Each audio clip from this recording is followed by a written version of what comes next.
It's time for a change. What the fuck did William Regal mean by that?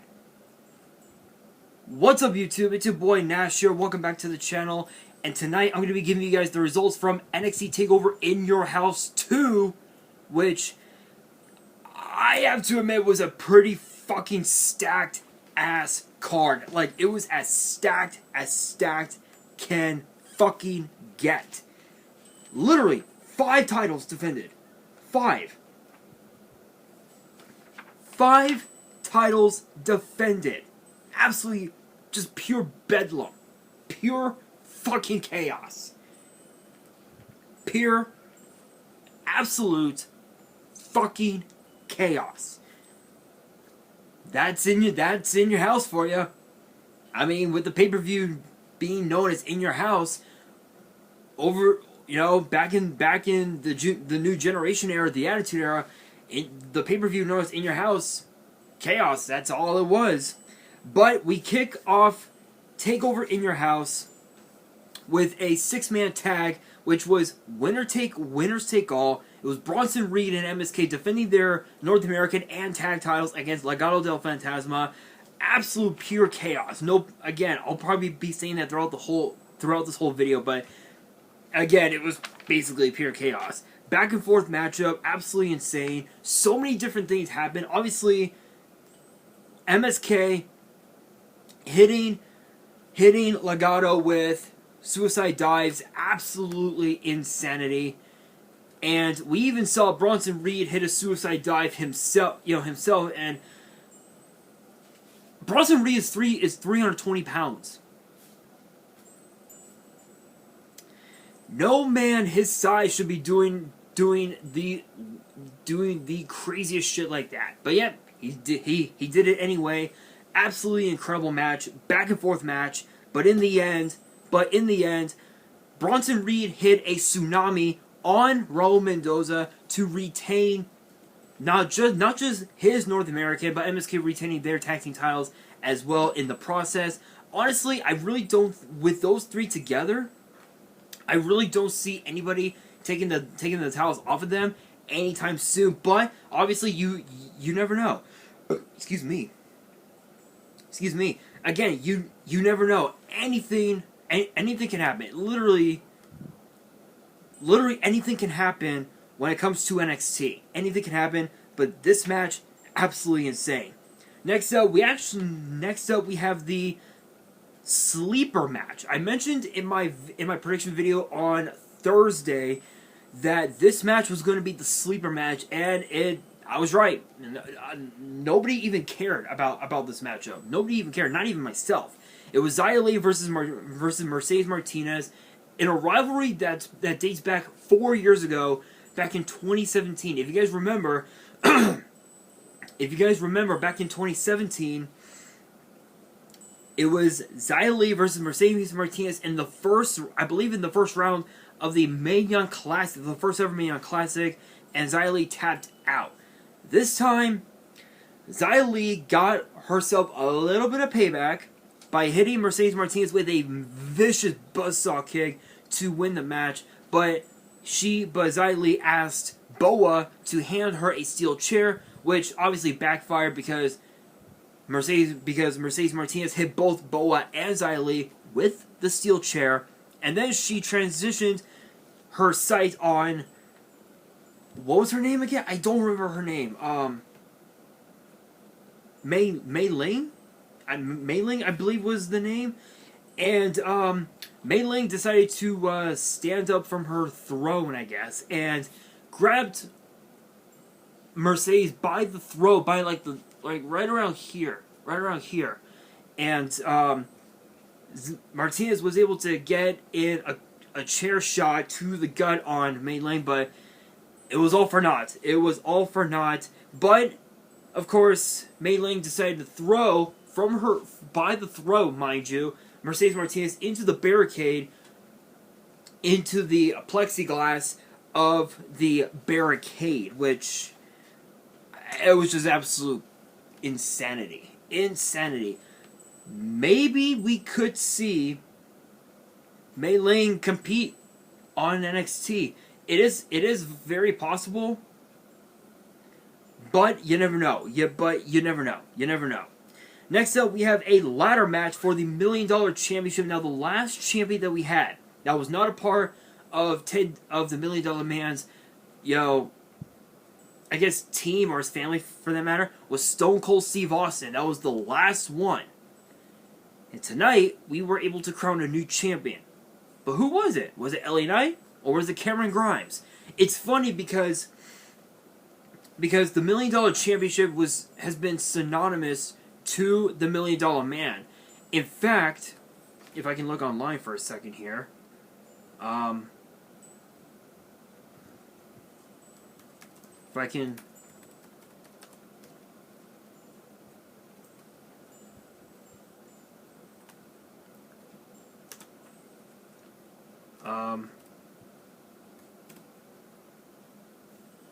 I want to see how, if I remember correctly,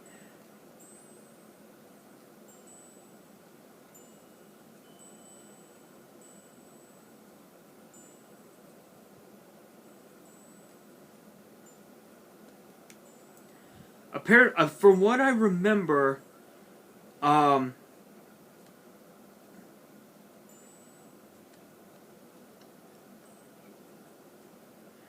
believe they said that Ted DiBiase had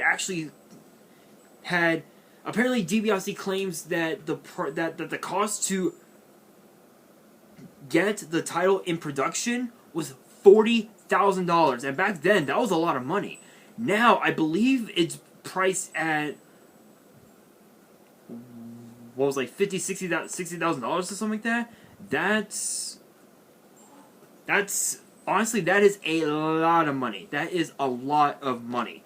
But this championship is so prestigious because it's very rare. It's very rare in WWE that we would ever see a championship like the $1 Million Championship be defended at a show like Raw or SmackDown or pay-per-view or even NXT. And in this case, we actually got it. It's crazy because both LA Knight and Cameron Grimes both have I guess self-made millionaires, so to speak, but they wanted to continue the $1 million legacy that is the $1 Million Man, Ted DiBiase, and why not put the title 15 feet high, make it a ladder match. Back and forth matchup, absolutely insane. So much crazy shit happened in this ladder match, but as Cameron Grimes was climbing the ladder, LA Knight picked up the ladder, and Cameron Grimes fell from the ladder onto the stage, onto the rampway, which had a bunch of ladders on it, and he crashed. And unfortunately, and of course, LA Knight was able to grab the title and grab the briefcase that had the title in it, and now he is the $1 Million Champion. As far as, as far as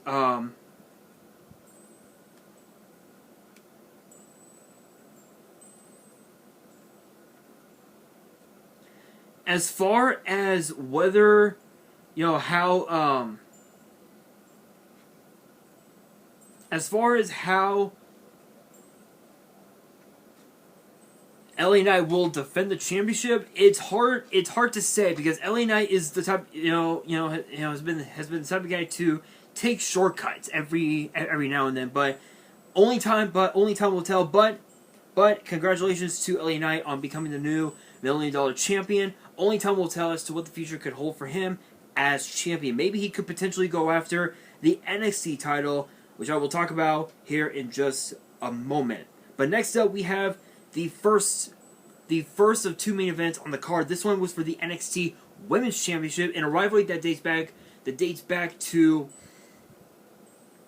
right around the time that the first ever Women's Dusty Rhodes Tag Team Classic tournament started, when we were supposed to have found out who would challenge the WWE Women's Tag Team Champions, Nia Jax and Shayna Baszler at the time, for said titles on NXT. Raquel Gonzalez and Dakota Kai ended up winning the tournament by defeating Blackheart and Moon to win the tournament. But because of WWE official Adam Pearce, the titles ended up staying in the main roster, and thus the NXT Women's Tag Team titles were born.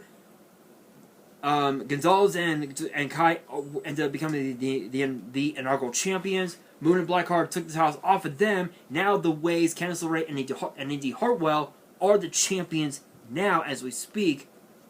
But just a couple weeks ago on NXT, Raquel Gonzalez threw Shotzi Blackheart through the barricade, through the plexiglass of the barricade, putting her out of action for a few weeks, and this match came to pass. You knew damn well that Dakota Kai was going to be the X Factor going into this matchup, and she did. She became the big X Factor going into the match. The last few minutes of the match was absolutely chaotic. Ember Moon hits Raquel Gonzalez with the Eclipse, pins Gonzalez 1, 2, and as soon as the referee's hand was going to go down for 3, Dakota Kai grabs Raquel's leg, puts it on the rope, and just backs up like, what? I did nothing. And just being all innocent, but Shotzi Blackheart chase Ember Moon, chase Dakota Kai throughout the entire Capitol Wrestling Center, but in the end, Gonzalez hit Ember Moon with the, as she calls it, the Shingona bomb, which I'm gonna actually look the translation up. Let me take a look here.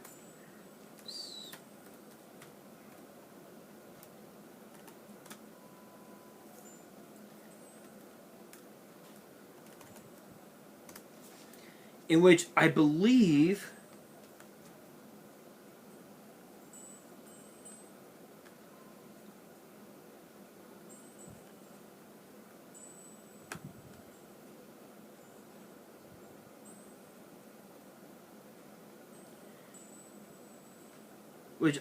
apparently it doesn't, oh, here we are. Maybe this might help. Which apparently it means,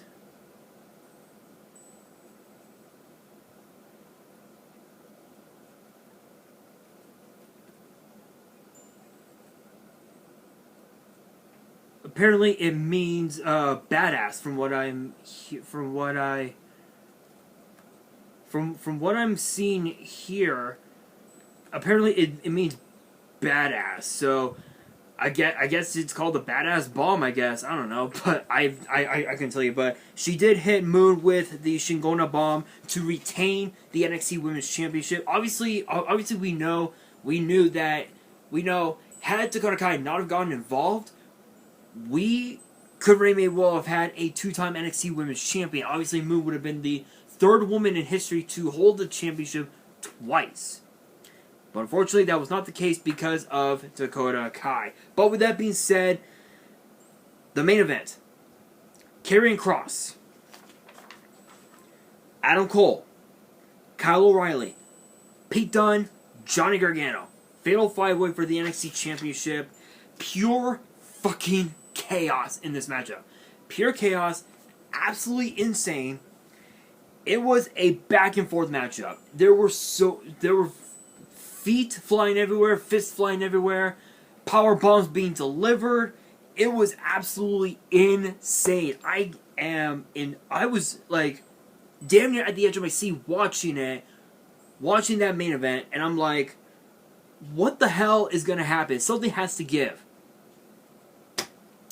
Something did give because Kyle O'Reilly had Adam Cole in a heel hook, which Adam Cole was this close from tapping out. The closing moments of the match, Adam Cole was this close from tapping out to the heel hook applied by Kyle O'Reilly, but in the end, Karrion Kross applied the cross jacket onto Kyle O'Reilly, passing him out, making him pass out to the cross jacket and retaining the NXT Championship in one of the most hard-fought victories ever. And Cross won it all 4 men. He won it all 4 men. He got them. And Karrion Kross picks up the victory. But at the end of the night, at the end of the show, Mackenzie Mitchell had asked NXT General Manager William Regal what his thoughts were his thoughts were on TakeOver in Your House, and he said pure bedlam. He had never seen it before, and that it had been 7 years since he became NXT General Manager. So 21, 20, 19, 18, 17, 16. So he had been NXT General Manager since 2014. So that's a long time. That is a long time. And he said maybe it was time for a change. What did he mean by that? I'm very curious about that. I want you guys to comment below your guys' thoughts on that. What did he mean by time for a change? That is something that I'm curious about. But guys, that is going to do it for this video. Question of the day: what were your guys' thoughts on NXT TakeOver in Your House? And with this event now coming to a close, what can we expect from NXT from now going into our next TakeOver, which will be on SummerSlam weekend potentially? Let me know in the comments below. And that is going to do it for this video. Hopefully you guys enjoyed. If you did, make sure you guys smash that thumbs up button if you guys are new to the channel and you guys want more pay-per-view and takeover result videos in the future. Make sure you guys subscribe to the channel and hit that notification bell so you guys do not miss out on any new content that comes your way. And be sure to follow me on Twitter and Instagram. All the links will be down in the description below. And if you guys have fan mail that you want to send me and want me to open up on the channel, my address will also be in the description as well. And on that, this is your boy Nash, signing out.